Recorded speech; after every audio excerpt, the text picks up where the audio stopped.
High বন্ধুরা, আপনারা আসেননি বালা, আমি আপনাদের আকাশ।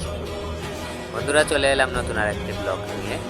তো আমার আজকের ব্লগটা হলো চন্দ্রনাথ পাহাড় সীতাকুণ্ডে ঘুরতে গিয়েছিলাম, ভাবলাম আপনাদের সাথে তুলে ধরি, তাই এই ভিডিওটা করলাম। কার কাছে কেমন লাগলো অবশ্যই কমেন্টের মাধ্যমে জানিয়ে যাবেন।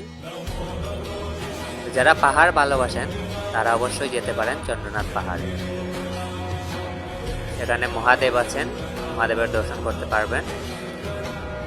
সীতাকুণ্ড এটি হচ্ছে গিয়ে মহা তীর্থস্থান, তাই সেখানে গিয়েছিলাম ঘুরতে। গিয়ে চন্দ্রনাথ পাহাড়ে উঠলাম, প্রায় 2000টা সিঁড়ি, সেটা বেয়ে তারপর যেতে হয় চন্দ্রনাথ পাহাড়ে। পাহাড়ের উপরে ওঠার পর অনেক ভালো লাগে, মনে যেন শান্তি বিরাজ করে, মনে হয় যেন সত্যি সেখানে মহাদেব বিরাজ করেন। অসাধারণ সেই ভিউগুলা দেখলেই মানে আর কি বলবো, অনেক ভালো লাগে। পাহাড়ের চূড়ায় এমন একটি মন্দির যদি দেখতে চান তাহলে সবাই চলে যাবেন সীতাকুণ্ড চন্দ্রনাথ পাহাড় দেখতে।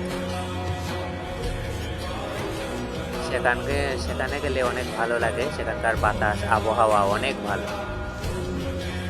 তো অনেক উঁচুতে হওয়ার কারণে চারিদিকটা অনেক ভালো লাগে, অনেক সুন্দর লাগে। ভিউটা জাস্ট ওয়াও, কি আর বলবো। মানে যারা পাহাড় ভালোবাসেন তাদের জন্য অনেক ভালো একটা জায়গা চন্দ্রনাথ পাহাড়।